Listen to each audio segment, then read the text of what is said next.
All right, hello and good morning, everybody. Thank you all for being here.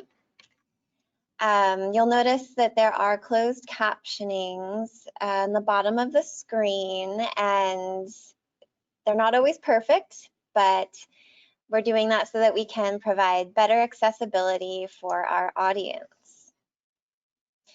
A quick introduction. My name is Tara Anderson. I have been managing the MRSC Rosters program for a little over 5 years now, and I will be your presenter today.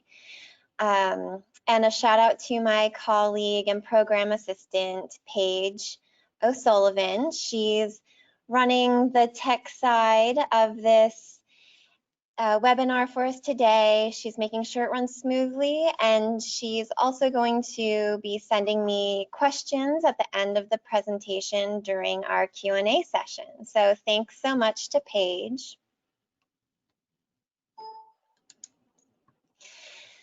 Before we jump into the presentation, I just want to review a few technical notes.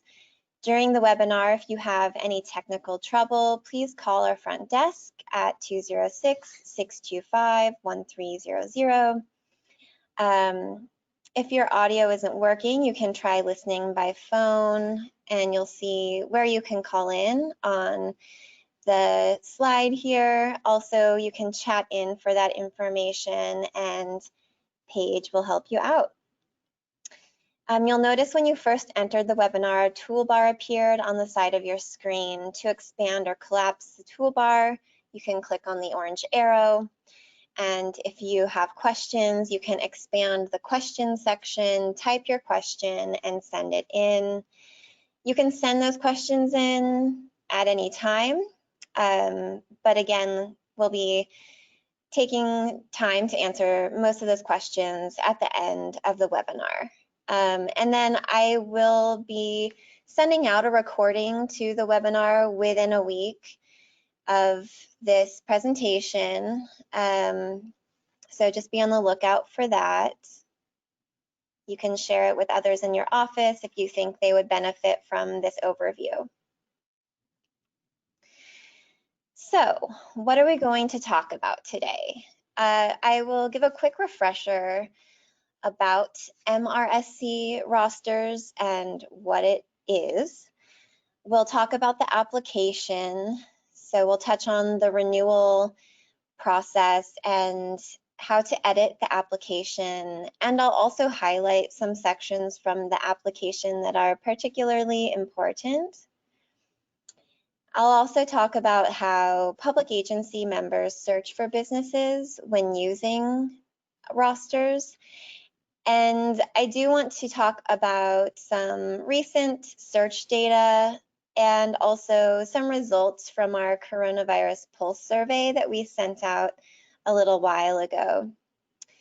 And then at the end, again, we'll have time for some frequently asked questions and a question and answer session. So let's jump in. All right, so what is MRSC Rosters? The common confusion here stems from the fact that a lot of you probably signed up with this program because a public agency told you to, and sometimes it's just not very clear. So in a nutshell, MRSC Rosters is the only directory that connects businesses with over 600 public agencies in Washington state. Participating agencies contract with our business members for small public works projects, consulting opportunities, and goods and services. MRSC Rosters is also an efficient and affordable way for Washington cities, counties, and special purpose districts to procure services using a roster contracting process.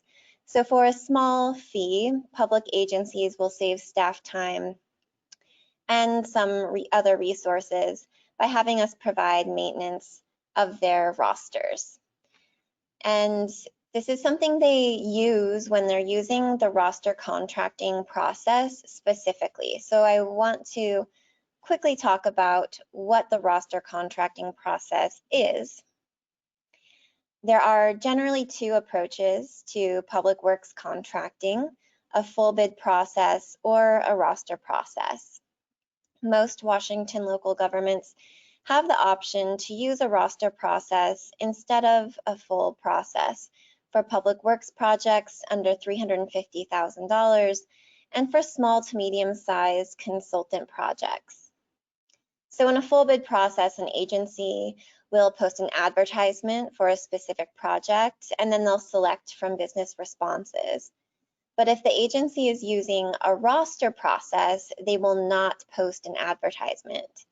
What they'll do is search their roster by a service category and directly contact registered businesses about the opportunities.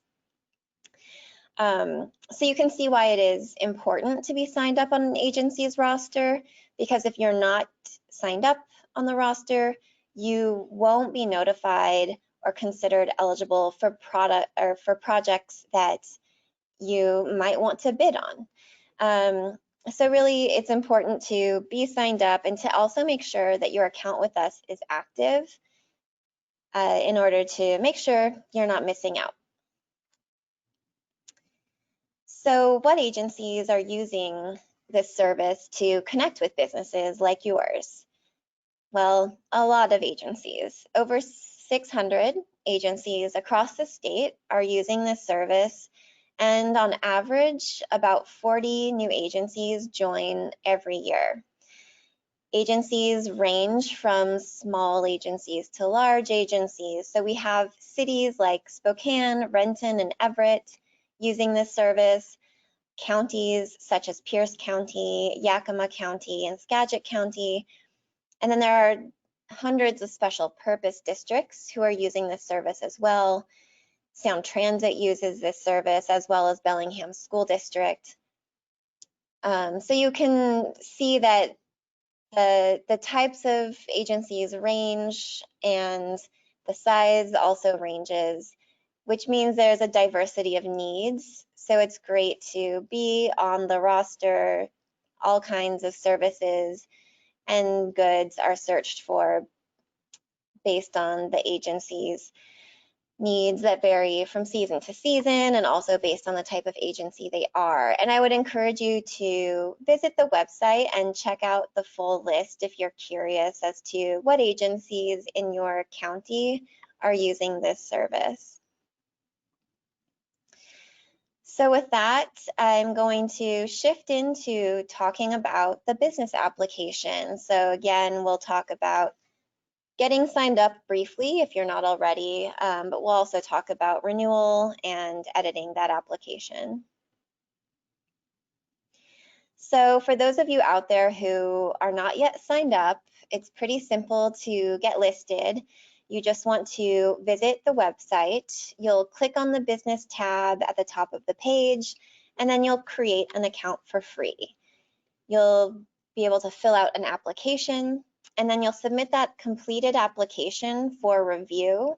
We review new applications and approve them within 2 to 3 business days. And if you're facing a bid deadline and you need quicker review, just reach out to us and let us know, and we can expedite that process. So once you're signed up, you're probably wondering what it means to be signed up, what your membership includes, and it's really simple.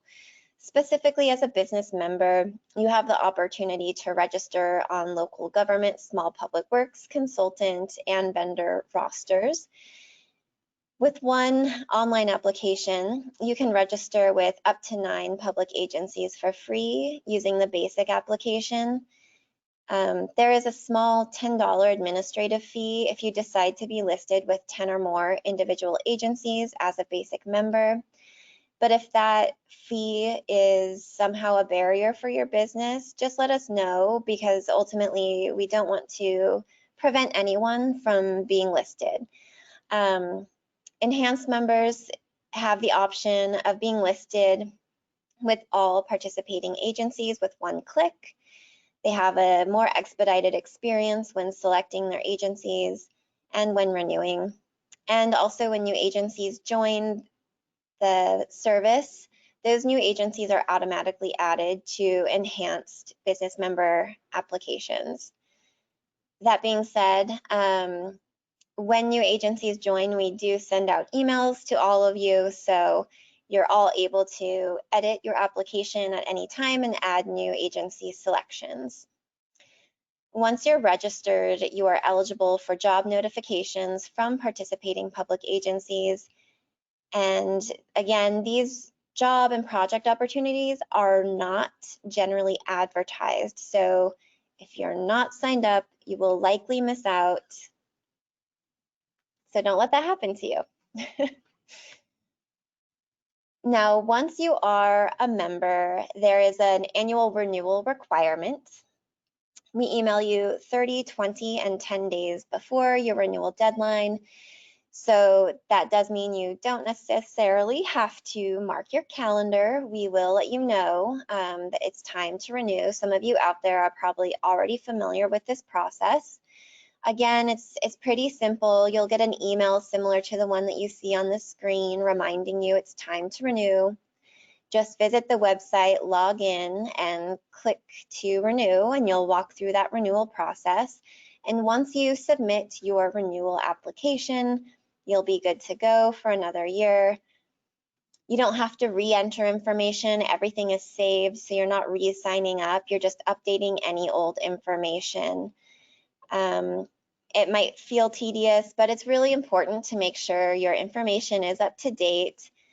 And especially those of you out there who are on the consultant roster, architects, engineers, and others offering professional services, do make sure that you're uploading a new statement of qualifications every year. That does need to be up to date. Agencies need to make sure that when they're reviewing your SOQ documents, that they're reviewing the most current documents.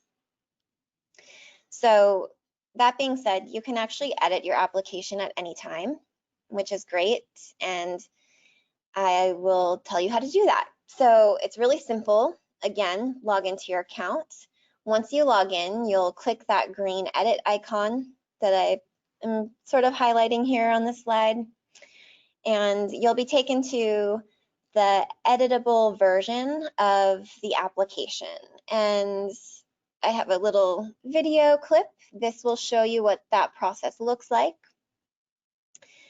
Like I mentioned, we do email you whenever there are new service categories or when new agencies are added, and when there's other items that you should know about that would potentially impact the information that you have in your application. So you won't miss out, but when we send out an email that says, hey, new service categories have been added, that's a good prompt to access your account and just check on things and update the service category section and any other information.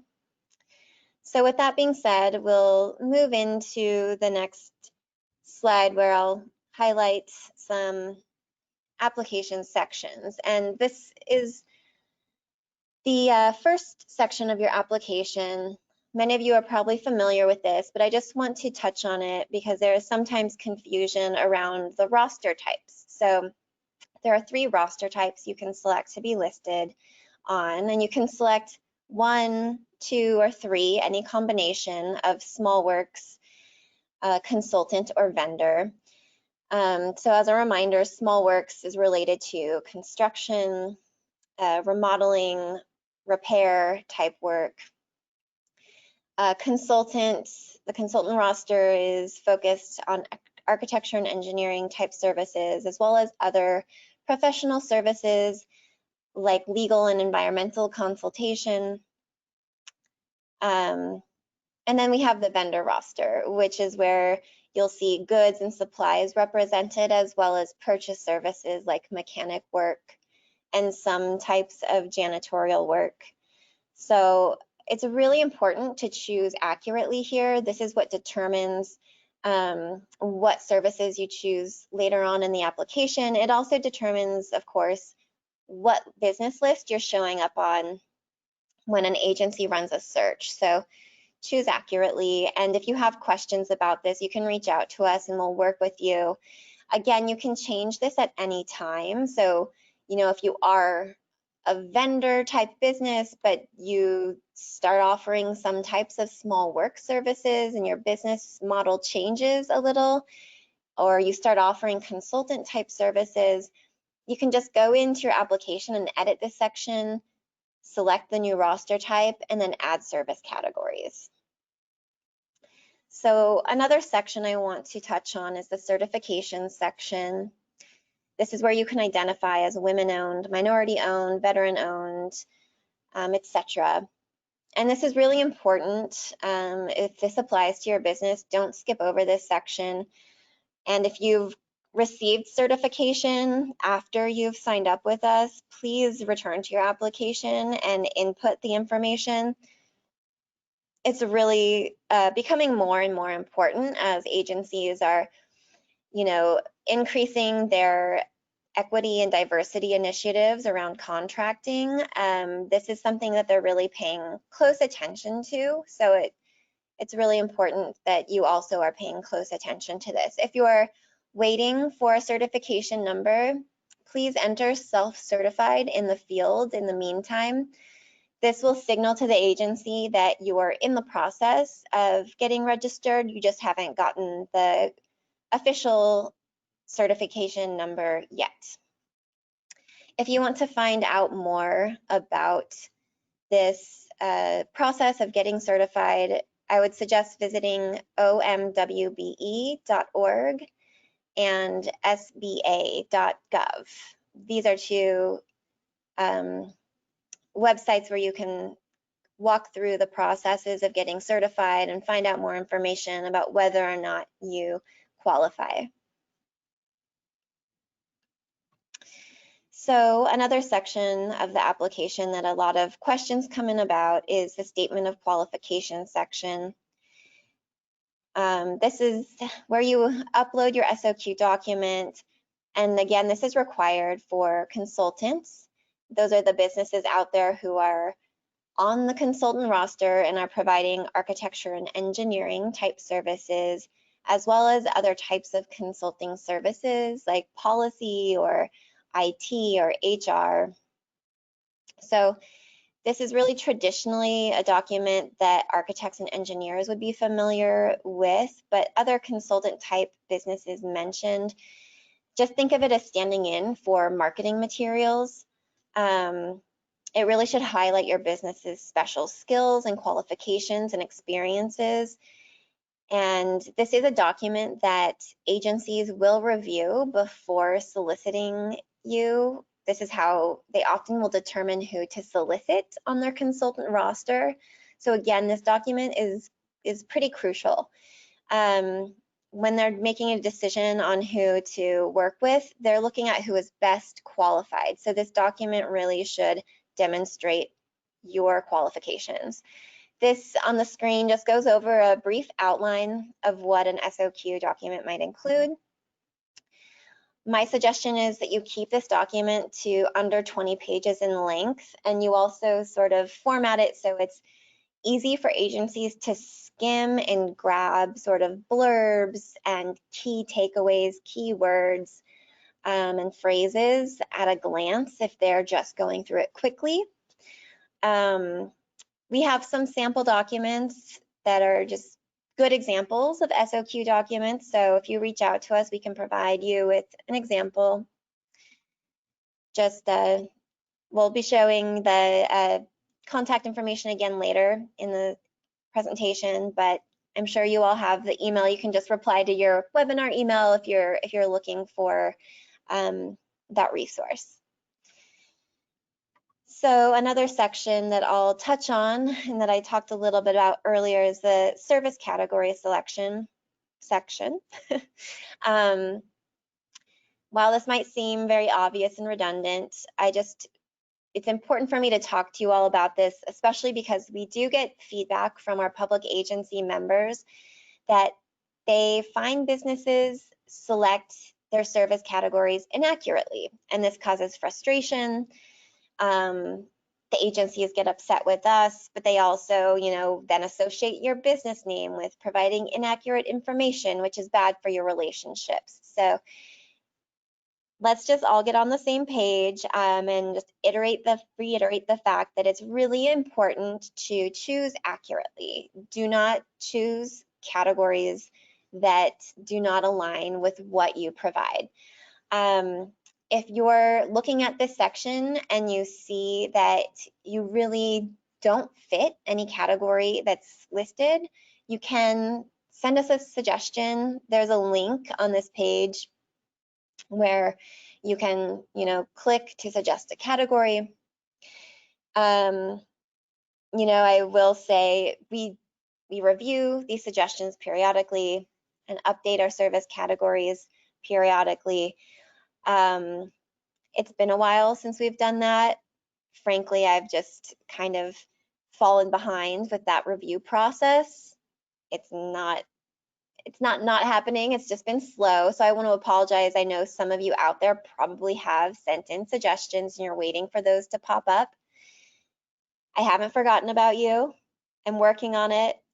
And any of you out there who have new categories or want to remind me of a category you have suggested, please feel free to reach out and submit those suggestions. And then the last section I'm going to touch on is the public agency roster selection part of the application. So obviously this is where you select to be listed with the public agencies you want to work with.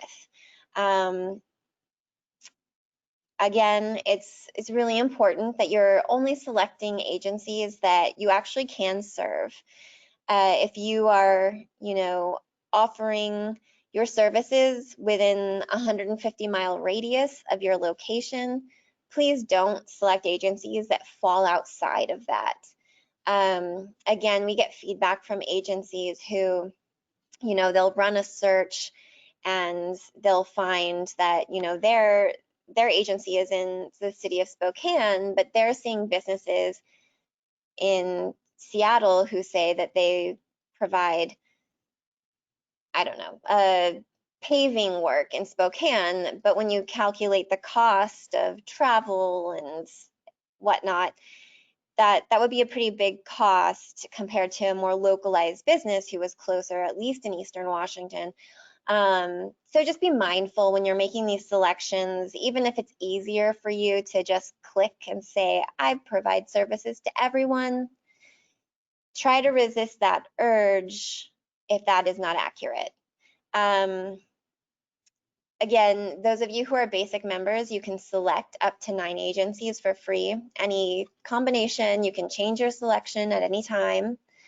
And if you decide to be listed with 10 or more, there's just a small $10 administrative fee. And enhanced members, like I mentioned, you can select to be listed with every participating agency with one click, just by clicking this box here. Or you can select by agency grouping, and this is going to be, again, better for those of you who are working within specific areas but still want the convenience of selecting by a grouping and having new agencies automatically added to your application when new agencies join.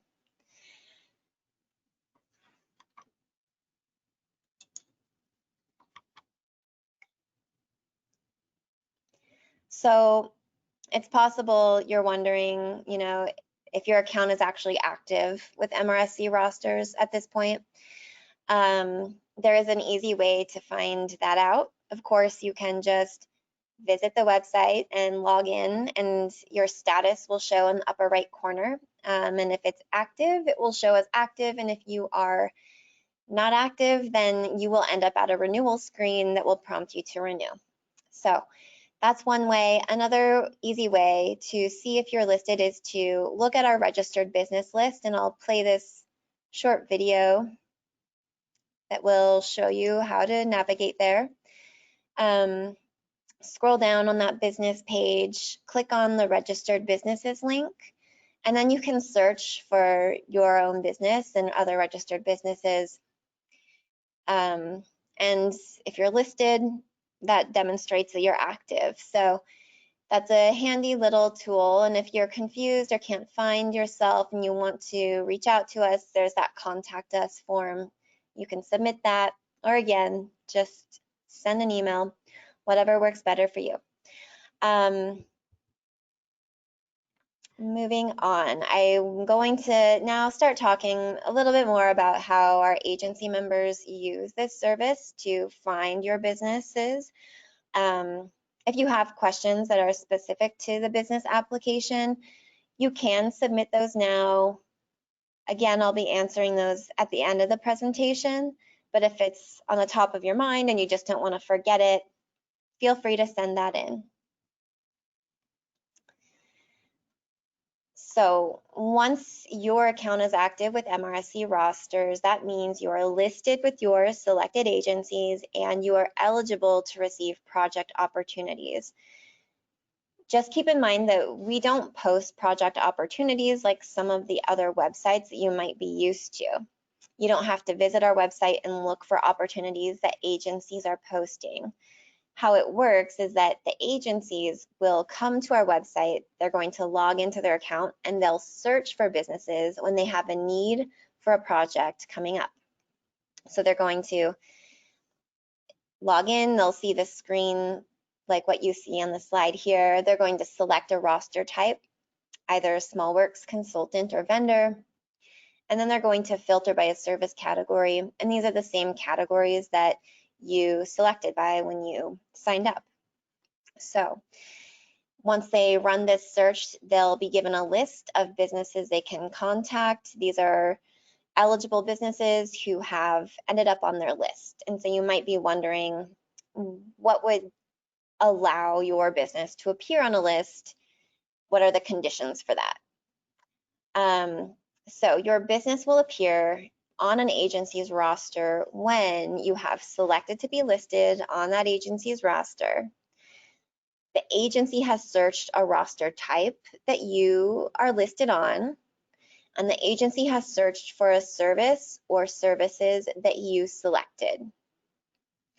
Sometimes I'll get questions from businesses who are concerned because they have not appeared on a list when an agency has run a search, and the business and the agency both believe that that business should be on the list based on the services that that business is known to provide. So if this happens and you find yourself in this situation, I encourage you to ask the agency what roster type they were searching and what service category they were searching by. That way you can log into your account, make sure it's active. You have to be active to be listed, but also you can check to make sure you are listed with that agency and you do have the category that they searched for selected. And of course, you only want to make sure it's selected if you provide that service. Otherwise, the agency might need to readjust how they're searching. Maybe they're searching for, by an inaccurate service category. So it could come down to a conversation that you're having with the agency. If it turns out that it's a technical issue, then that's when we would step in and try to resolve the issue. But otherwise, it's really just making sure that you and your agency clients are on the same page regarding what it is that you provide and what it is they're looking for so that you can be considered in the bid process. And just to let you all know that when you do make these changes in your applications, those changes are reflected immediately, so there shouldn't be a delay.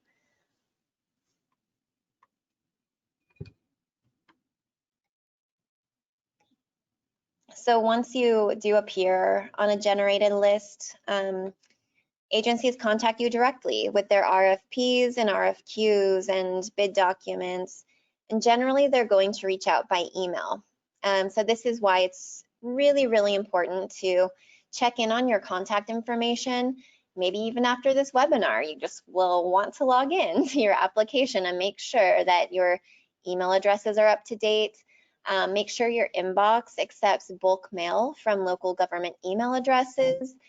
Sometimes I get emails from cities and counties because they have had their emails to businesses like yours marked as spam and they bounce back. and you don't want that to happen to you. So just make sure that you're checking your spam folders as well to see if any opportunities are ending up there. I do know also that there are a few agencies who will call first to ensure that there is actually interest on behalf of the business before they actually send out their RFPs or RFQs. So make sure again that you are including the right contacts, who you would want to be contacted for these kinds of opportunities and communications.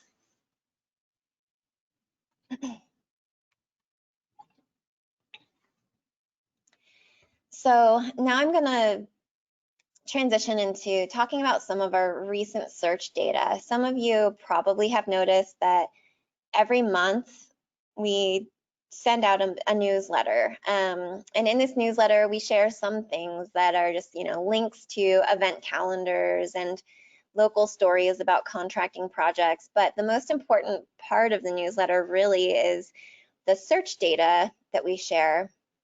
And typically, we're sharing the top 10 searches by roster type in the region, broken out by region. Here, I'm just showing you the top, the top search per region. So you can see in September for small works, there were top searches in areas of fiber optics, concrete flat work, swimming pool construction, plumbing, roofing construction. And then we also have the top consultant categories for searches in September, which were video production, graphic design and illustration, electrical engineering, appraisal, and civil engineering. And in the vendor roster categories, we had industrial equipment trending, as well as auto, truck parts and accessories, and cleaning and janitorial work. Now, again, these are just the top searches. In the newsletter, we share the top 10. And so if you're curious and you want to look back, just check your inbox. You should have sort of a backlog of those emails. I know we all get so many emails in most newsletters. You can take or leave the information, but this information can actually really benefit you. It tends to show trends in what agencies are looking for by region, and seasonally you can see a shift. For example, I've noticed in the summer there tends to be a spike in searches for flood proofing type services and supplies in preparation for the rainier fall season. And in the fall, there starts to be more searches for winterizing type services and also de-icers and other supplies that would help with the snowy winters. So it can just help you recognize those trends. Of course, now in the time of COVID, there was a huge uptick in biohazard cleanup and other supplies that would help folks stay safe during this time. And also, as people have transitioned to remote work, there has been more demand in sort of supporting communications and other sort of more tech-based services. So I would say that's probably the most important part of the newsletters. If you don't open our newsletters, that would be the main reason to actually check them out. It's interesting and it can be useful. If you are, searching your inbox and you can't find those old newsletters and you are curious, let me know. I'm happy to share out that information. But I just wanted to start sharing that in these presentations as well, because I just think it's interesting and probably one of the more interesting parts of this webinar. Another item I wanted to share was just some takeaways from the coronavirus pulse survey that I sent out a little while ago. big thanks to those of you who did participate. I appreciate the insight you provided and your willingness to share what your experience has been. Probably no big surprise here when we're looking at, whether this coronavirus pandemic has had a positive or negative impact on overall business operations. Obviously, we can see the biggest bar is on the somewhat negative portion, which definitely makes sense and correlates with what we know to be the experience of our business community right now.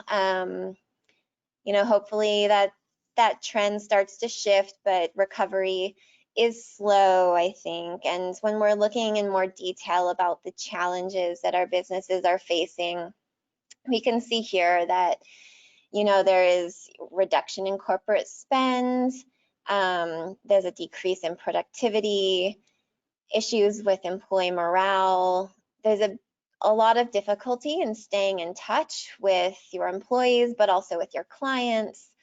The list goes on.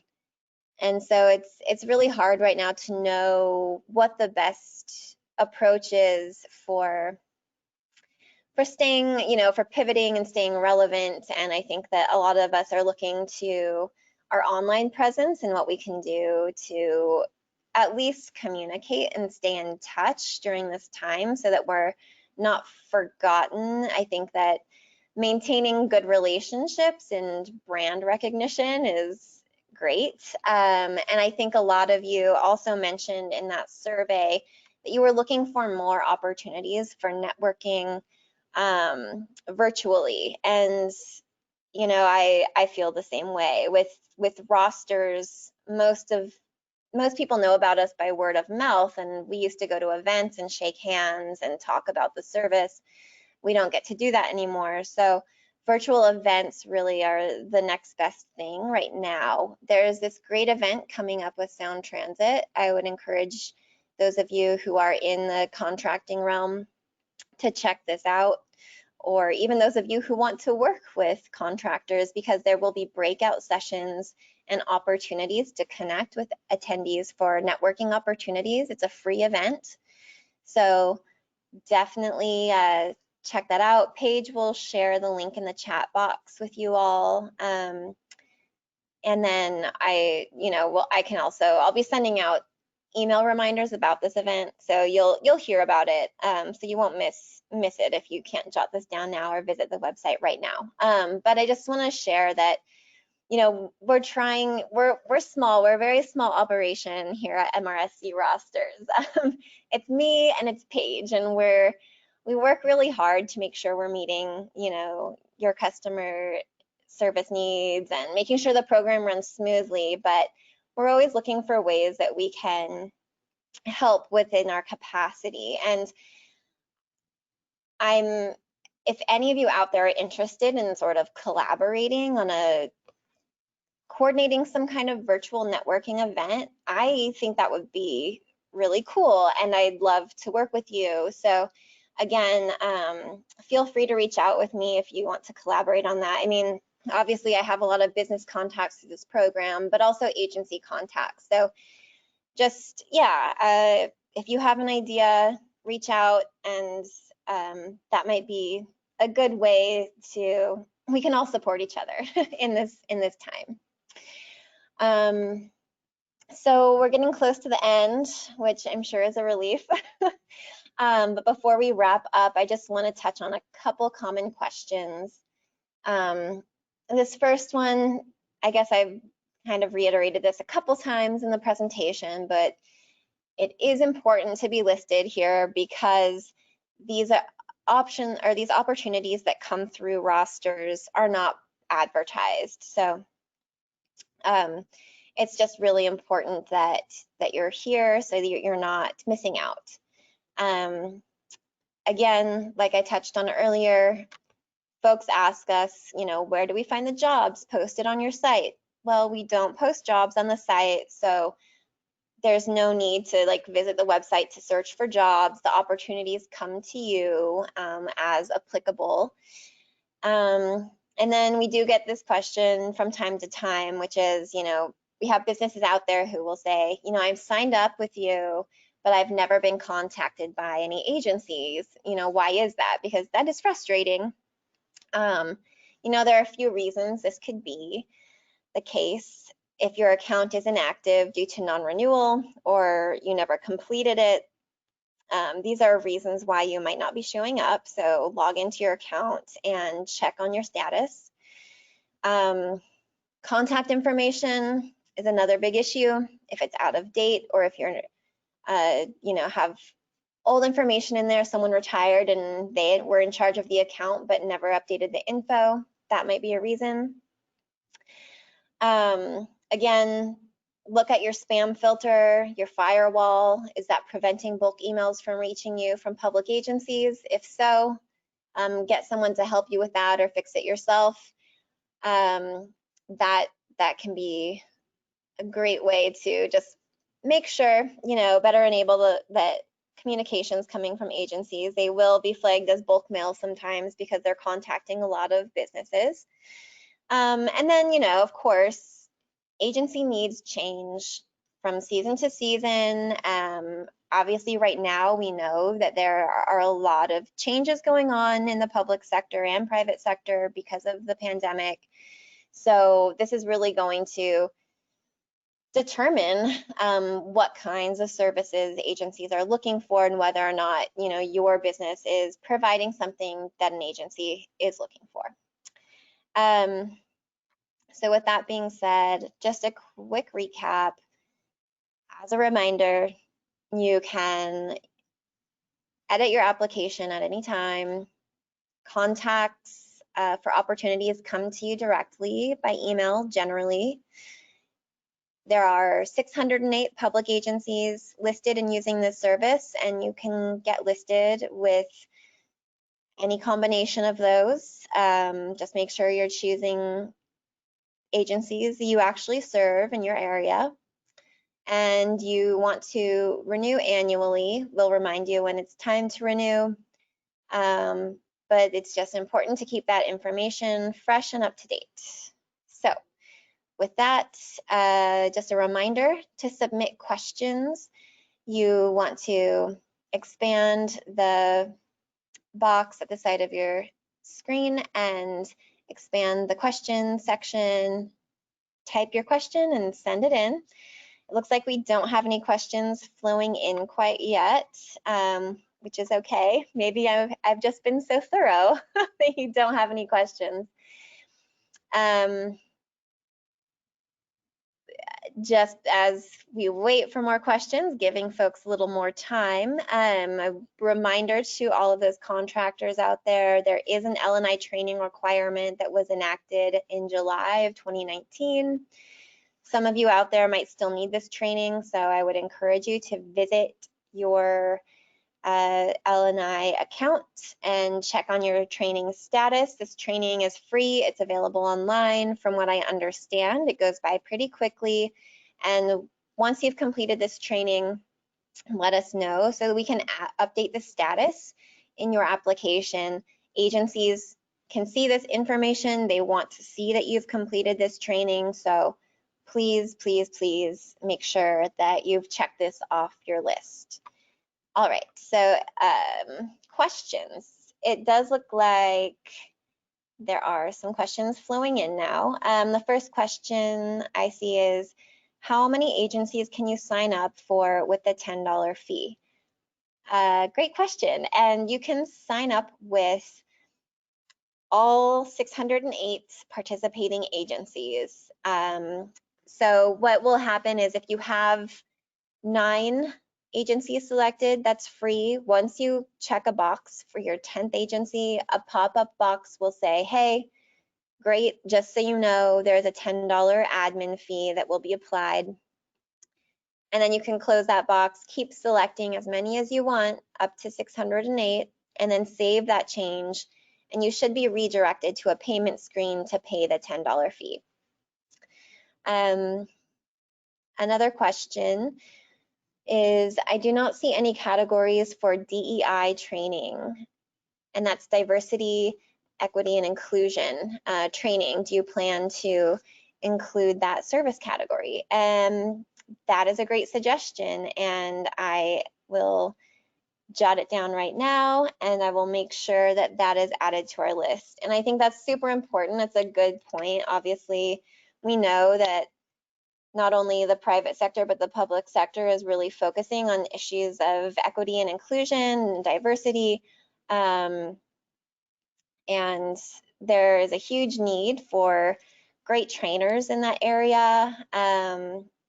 So yeah, that's definitely a category we need to add to do our part to help facilitate that. Let's see. Another question is, what is the training requirement? I think that's referring to the L&I requirement that I was just talking about. And I mean, it's specific to contractors. I don't know exactly what the training contains because I haven't actually gone through the training myself. But what I believe it's just like something that has to do with bidding criteria, making sure that businesses are up to date on best practices. But this was something that the legislature passed to add to training requirements to make sure that bidders are quote unquote responsible bidders. So again, you'll find out more information on the website, but I don't know the exact details of the training itself. Let's see. Another question, when we receive an email from an agency, will it show that it has come through MRSC? Great question. And the answer is no. It will come directly from the agency. So public agencies are not emailing through our platform. They're emailing directly from their agency email addresses. Thank you for asking that question. That's a great clarifying question. Another question, how often do agencies use the roster to find soft skills training and coaching? That is an interesting question. Off the top of my head, I don't have that information. You know, honestly, it's not the most frequently searched category for soft skills, but there are categories that do represent that, and we do have agencies from time to time who are looking for that type of training. So again, it's good to be signed up so that you are not missing out on those opportunities. But you know, that kind of search is definitely not going to be as popular as searches for like concrete work or you know, fire station design or pump installation. You know, like there are some things that are just more constant needs, and those that the roster process is turned to for more regularly. And sometimes for soft skills training, coaching, agencies might not always be using a roster contracting process to solicit that kind of work. I think, you know, one thing that I think is probably the best thing to do is just talk to agencies and have conversations with them and ask how they're finding folks to do that kind of work for them. That's where you get your most clear answers.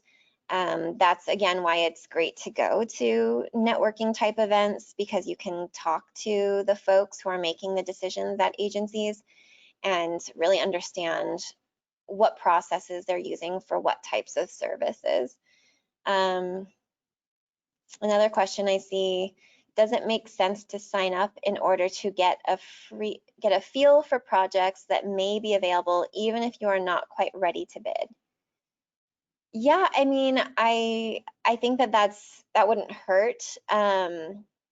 There's no requirement that you bid on a project, and it might give you a sense of what is coming through the system and how it actually, you know, what it looks like when you get those emails. And you can sign up for a free account. So it's a very low risk. So I don't see why not. Other ways to sort of, you know, explore what opportunities are out there in the world. There's the Builders Exchange website that you can see jobs posted on there. Also, PTAC is a great resource, and they post opportunities. That's the Procurement Technical Assistance Center of Washington. They're wonderful. They're a wealth of resources, and they do post actual bid opportunities on their website that you can sort of see what's going on and what opportunities are out there. Those are not roster contracting process opportunities, obviously, but you can still get a sense for what agencies are working on. Another question, is it possible to submit a mostly complete application with the intent of updating qualifications and info? Yeah, I mean, you can submit an application as long as you have entered information into all required fields. You can submit the application. When we're reviewing it to approve it, we're just making sure you meet the minimum requirements to work with Washington state agencies. So, we're just making sure that you have an active account with the Department of Revenue, that you're not debarred, things like that. And you can always log in and make your application more robust, add more information, update your statement of qualifications or add project summaries to just, make your application more detailed and more substantial at a later date, if that is something that you want to do. And if you start your application and stop, all of your information is saved, even if you haven't submitted it, so you can always return back to your application. Okay, another question. On average, how many projects are listed, inquired on via the rosters? Great question. I know that when I've been, reporting on the search data, we on average have anywhere from like 1,100 to 2,000 searches that are run in our database per month. And I can't say that each of those is a unique search. Sometimes an agency will run a few searches with different category variations to make sure that they're getting the list that they need. But there are a lot of searches being run, and the contracts range in size and the opportunities range in variety and type. But that is information that I think, something that we can do better is sharing out more of those statistics, more of those data points. So I like that question, and I think I can do more to explore how to share that with the search data. Where can we access the recording of this webinar after the call concludes? I'll be emailing out a link with the recording to all of you, as well as posting it on the website, but it's easiest to just access it through the email, probably. Another question, will you also add a COVID-19 sanitizing category? Yeah, I probably should do that as soon as possible, right? Like, that I haven't yet is a shortcoming on my part. So I will apologize for that. But also, yes, we need to make sure that it is a category, obviously important. So thank you for calling that out, and I will get to work on that. Another question, what is the success rate from being part of MRSC and agencies' own procurement bid processes? That is a great question, and I don't have an answer for that. We don't have any of the information related to the bid process and what the outcome is, just because essentially all we're providing is that bridge of communication between the agency and the business, and the agency is reaching out directly to you. And from that point on, all of the data, all of the transactions, the contracting and bidding process is all between you and the agency. And so the agency has all that information and we don't have it. So unfortunately, I don't have a good answer for you on that. You know, hopefully in the future, if we get more resources to, you know, create a more robust program here, then potentially that will be something we can measure. And I would love to be able to do that. But, you know, we are a nonprofit. We're very small. We just haven't yet been able to scale up to that point to be able to grab that data and share out about it. But I appreciate that observation, you know, and giving us something to shoot for in the future for sure.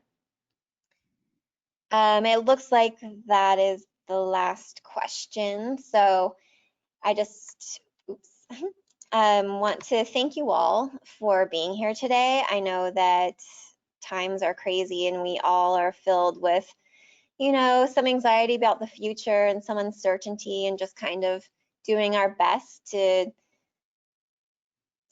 you know, move on day to day and like figure out how best to survive both in our lives and in business. So thank you so much for your time and for being part of MRSC Rosters and participating, asking these great questions. If any questions come up later on that you didn't ask, feel free to email me. And yeah, please take care, stay safe and healthy, and have a good holidays as best as you can as we approach that season. All right, thank you. Take care.